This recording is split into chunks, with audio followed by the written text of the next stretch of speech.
Boa tarde, alunos. Tudo bem? Dando continuidade a nossos estudos, nós hoje continuaremos dentro do nosso estudo de direito previdenciário. Então, eu gostaria de fazer com vocês uma volta no tempo para que nós possamos, assim, compreender mais amplamente a nossa matéria. Então, vamos na nossa primeira parte falar da origem e evolução legislativa no Brasil do direito previdenciário. Ou melhor dizendo, daquilo que você considera sendo a Seguridade Social, aquilo que foi feito pelo Estado no sentido de proteger o trabalhador, de proteger de uma forma geral a população contra as adversidades que acaso sobrevêm a cada indivíduo num dado momento de suas vidas. E assim vamos lá. Origem e evolução legislativa no Brasil. Considera-se o marco inicial da Previdência Social no Brasil a instituição da Lei Eloy Chaves de 1923. Então você tem como um marco de início dentro do nosso país da questão previdenciária a Lei Eloy Chaves do ano de 1923. Década de 20, criação e ampliação do CAP por empresa. Década de 30, fusão dos CAPs em IAPS, melhor dizer, IAPS, por categoria profissional. Década de 40, ajustes constitucionais e surgimento da expressão Previdência Social.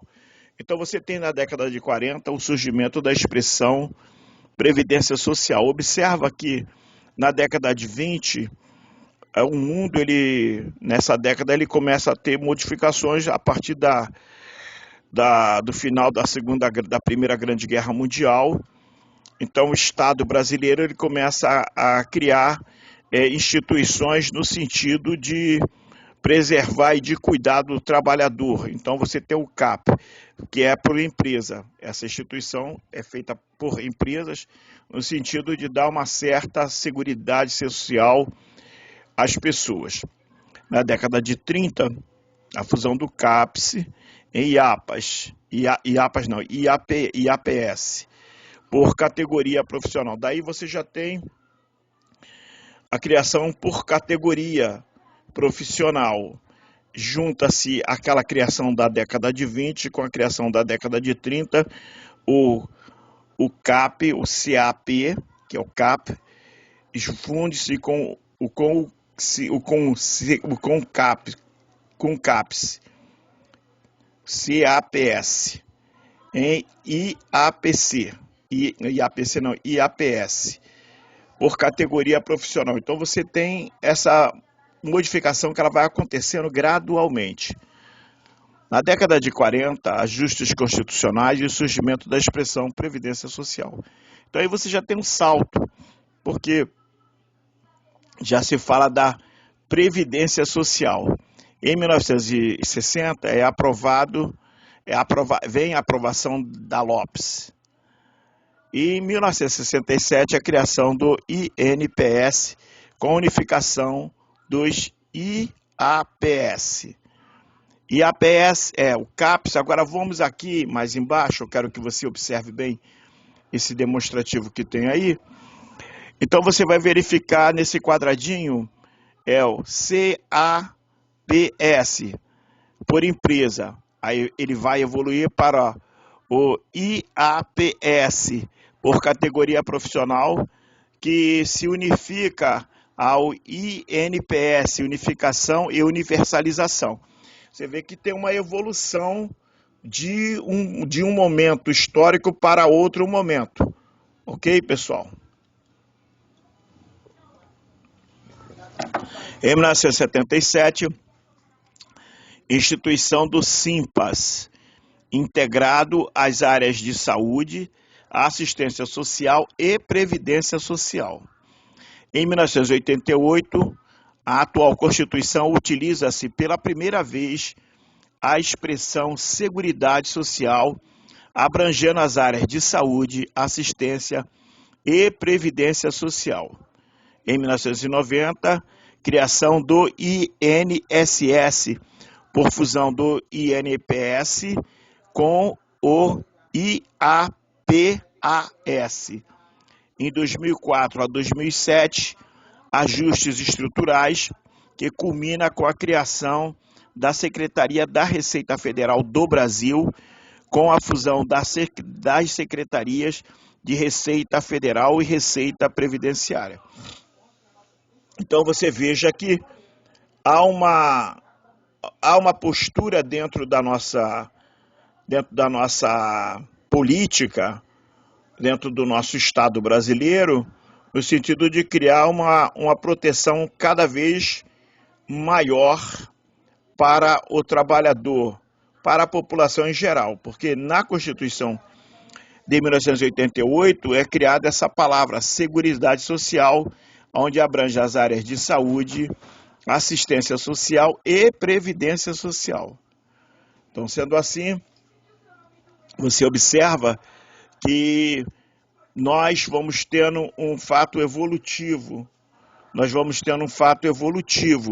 Esse fato evolutivo é muito importante porque ele vai criar as condições que existem hoje ao INSS. Então, de certa forma, o trabalhador ele passa a ter um maior guarda-chuva de proteção.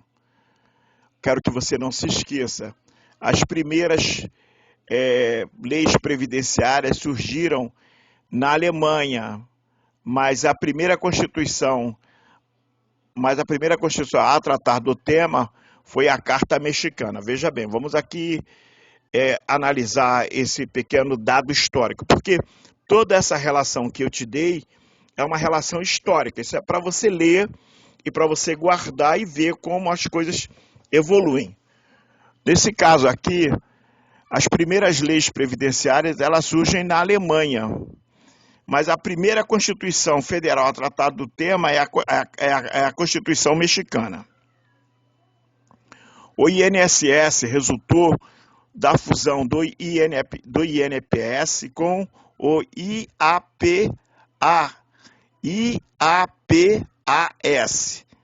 IAPAS. Lembre-se que o INSS era a autarquia responsável pela administração dos benefícios previdenciários. E o IAPAS, o órgão voltado para o custeio da Previdência Social, contendo a estrutura de arrecadação, fiscalização e cobrança.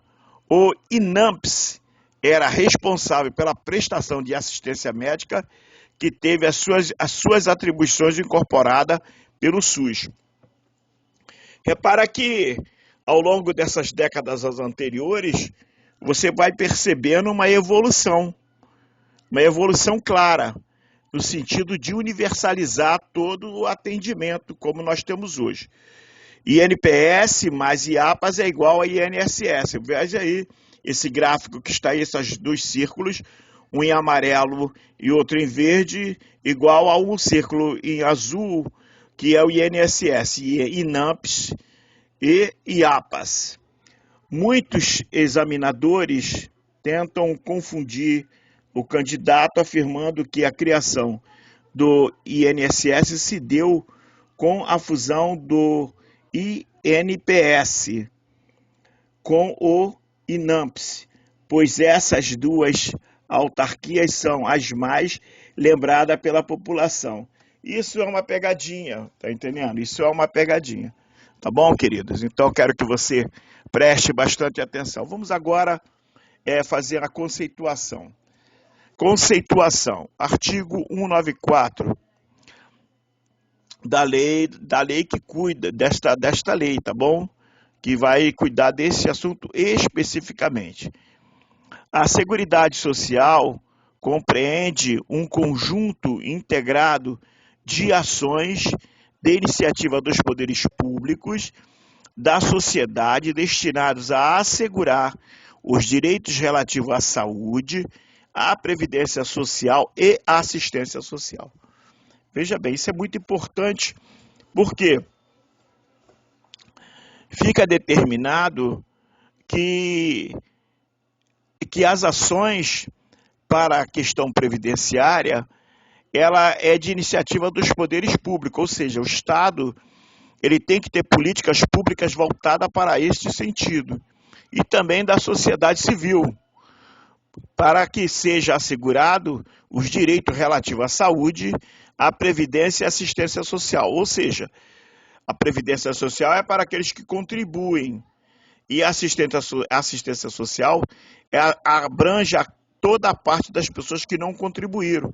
Mas isso é uma forma de distribuição de riqueza e de evitar, desta forma, que haja bolsões de excluídos. Seguridade social. Veja nesse gráfico aqui, você tem a Seguridade Social, ele está mostrando a primeira, que é a saúde, o segundo, que é a assistência social, e a terceira, a previdência social, que forma esses três itens, formam saúde, assistência e previdência social, forma o que a Constituição de 1988 declarou ser a Seguridade Social. Seguridade Social é gênero do qual são espécies a saúde, a previdência e a assistência social. Então você não pode esquecer. A Seguridade Social é gênero, do qual são espécies a saúde, a previdência e a assistência social. Observa bem, dentro da Seguridade Social você tem três vertentes. Uma que cuida da saúde, outra que cuida da previdência e a outra que cuida da assistência social. Ok? Uma cuida da saúde e outra cuida da previdência e assistência social. Ok, queridos? Então você tem dessa forma assim, uma maneira de você evoluir e de você compreender melhor toda essa situação. A organização do Sistema Brasileiro de Seguridade Social, as cores de sinal de trânsito são de propósito. Vermelho mais restritivo, amarelo intermediário e verde mais permissivo. Vamos aqui entender, porque essa é uma forma pedagógica de ensinar esta matéria, tá ok, pessoal? Então vamos aqui. Previdência Social é para quem contribui. Então você vai entender que quem tem direito à Previdência Social, a Previdência Social é tão somente aquelas pessoas que contribuíram, ou seja, pagaram ao longo de sua vida de trabalho a Previdência Social. A assistência social é para quem necessita. Ela é dada para toda a população, desde que aquele ser individualmente esteja necessitado desta assistência. E a saúde é para todos, é universal. A saúde pretende oferecer uma política social e econômica destinada a reduzir riscos de doença e outros agravos, proporcionando ações e serviços para a proteção e recuperação do indivíduo. É direito de todos e dever do Estado, garantido mediante políticas sociais e econômicas e o acesso é universal e igualitário. As ações e serviços para a sua promoção, proteção e recuperação. O acesso à saúde é totalmente gratuito, é irrestrito, alcançando ricos e pobres, inclusive estrangeiros não residentes. Observa bem, este arrazoado, esse texto, ele é muito bonito, mas sabemos muito bem a crise que o sistema de saúde pública do Brasil, ele passa em função de políticas erradas, não só deste governo, como dos outros governos anteriores. Então você observa que quando o legislador ele coloca que é dever do Estado eu pessoalmente critico, entendo que não é dever do Estado, é obrigação do Estado cuidar da saúde. O cidadão ele precisa estar em plena forma física, ele precisa ter plena saúde para que ele possa ser um cidadão ativo e produtivo. Então, essa questão da igualdade no atendimento da saúde, ele fica mais na letra da lei, porque, na verdade, você tem um grande déficit no setor de saúde por falta de investimentos. E quando há os investimentos, também não há a devida fiscalização, daí surge uma série de problemas de corrupção, como todos vocês sabem e veem e ouvem pelas mídias sociais. Isso precisa ser revisto, isso precisa ser melhor monitorado e fiscalizado. Agora, entendo que o Brasil ele deveria copiar, observar, orientar-se, tomar consultas com o governo inglês, que tem um sistema de saúde público fantástico. E nós não devemos fazer o que está acontecendo no nosso país atualmente, que é uma direção que tem sido colocada pelos governantes de privatização da saúde. Essa miríade de planos de saúde que não cobre nada, qualquer tratamento ou qualquer procedimento de saúde de maior gravidade, mais delicado, quem abarca com ele é o setor público. Então nós entendemos que o setor público deveria receber por parte do Estado a devida atenção orçamentária, sendo colocada à disposição verbas que de fato e de verdade resolveria o problema da saúde pública brasileira.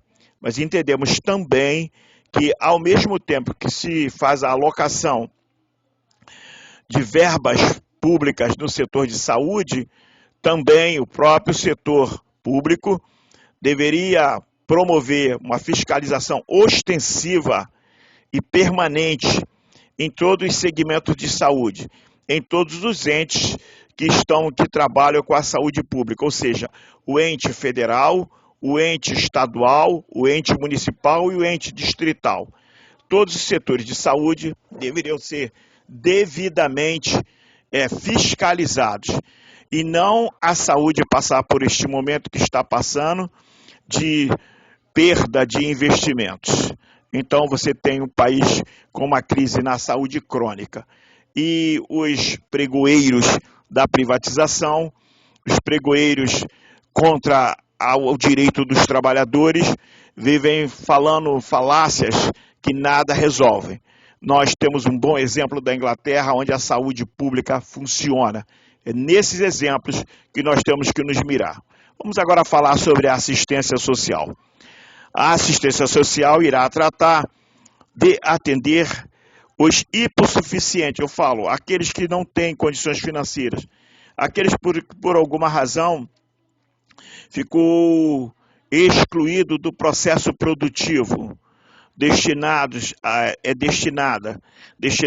a pequenos, destinando, melhor dizendo, me perdoa, por favor, destinando pequenos benefícios às pessoas que nunca contribuíram para o sistema. Exemplo, renda mensal vitalícia, assistência social é prestada a quem dela necessitar e independe de contribuição. Você não precisa contribuir para a Previdência Social, basta você precisar. Trata-se de direito público subjetivo, tendo em vista que qualquer pessoa necessitada pode reivindicar do Estado que é obrigado a prestá-la. Inclusive, isso é uma atitude muito boa, porque como o nosso país é um país onde existe uma concentração maciça de riqueza na mão de uma pequena parte da população, é necessário que esses benefícios sejam colocados à disposição da grande parcela de excluídos do nosso país, para que as pessoas possam ter uma vida, digamos assim, um tanto humana, abaixo daquilo que não muito acima daquilo que é abaixo da linha da pobreza, melhor dizendo. os que estão na linha da pobreza e até abaixo da linha da pobreza no Brasil são milhões. Então precisamos lutar e o governo precisa fazer investimentos pesados e maciços nessa área para que a assistência social de fato e de verdade consiga atingir as parcelas expressivas de excluído de nossa população. Convém observar que a assistência social não tem característica universal, pois não atinge a todos, focando sua situação nos mais necessitados. É certo, justamente a assistência social, ela vai focar naqueles que estão fragilizados, naquela parte da população nacional que está excluída, que está dependente, que precisa do socorro estatal. A Previdência Social vai abranger, em suma, a cobertura de contingências decorrentes de doença, invalidez, velhice, desemprego, morte e proteção à maternidade, mediante contribuição concedendo aposentadorias e pensões. A Previdência Social organizada sob a forma de regime geral de caráter contributivo e de filiação obrigatória, observados critérios que preservem o equilíbrio financeiro e atuarial. Então, eu gostaria também de tecer alguns comentários sobre isso, que é de suma importância. Você tem aqui, meu querido, a Previdência Social, ela vai abranger, em suma, a cobertura de contingência quando dá ocorrência de, por exemplo, um trabalhador que trabalha com a sua carteira assinada ou que ele tenha, por exemplo, ele seja um autônomo e pague e faça os descontos do INSS, contribua.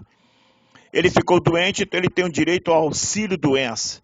Digamos que esse mesmo trabalhador ou outro trabalhador aconteceu um acidente, ele ficou inválido, então ele recebe a aposentadoria por invalidez. Ou então ele envelheceu, não tem mais como trabalhar, então ele vai receber essa aposentadoria também. Então são fatos assim que são de suma importância. Também ele vai receber a pessoa, na velhice e no desemprego. Veja o caso do seguro-desemprego, na morte e na proteção à infância, à maternidade, mediante a contribuição, concedendo aposentadoria e pensões. Então, todas as formas que se tem para proteger a pessoa. Digamos, a pessoa faleceu. O cônjuge ou dependentes têm direito à pensão daquele que instituiu. Ok, pessoal? A Previdência Social organizada sobre a Previdência Social organizada sob a forma de regime geral de caráter contributivo, ou seja, é necessário que se contribua. A filiação dela é obrigatória, uma vez que você tem carteira assinada, essa filiação é obrigatória, observados critérios que preservem o equilíbrio financeiro e atuarial, ou seja, são as partes que contribuem para a existência e para que o sistema previdenciário brasileiro funcione. A própria pessoa como contribuinte, ou seu empregador e o Estado, a União. Previdência Social no Brasil está organizada em regime geral de Previdência Social, RGPS, Regime Geral de Previdência Social. O regime próprio de Previdência Social, RPPS. E a Previdência Privada é estruturada no regime de Previdência Complementar com dois ramos. A Previdência com dois ramos. Primeiro, a Previdência Complementar Aberta. E a Previdência Complementar Fechada. Então, são esses tópicos que eu passei para vocês, para que vocês adentrem, estudem e leiam atentamente tudo isso. Logicamente que eu vou também comentar mais algumas aulas à frente sobre as modificações que o atual governo ele fez na área de previdência social. Estou falando isso na aula de previdência social, como também vamos adentrar em todas as alterações que o Estado brasileiro, nessa atual presidência, fez na parte da legislação trabalhista também. Então, queridos, fiquem com aquilo que for de melhor que eu desejo para vocês. Estudem bastante, aproveitem esse momento de estudo, estudem muito, tá bom? Foi um prazer estar com vocês. Boa tarde.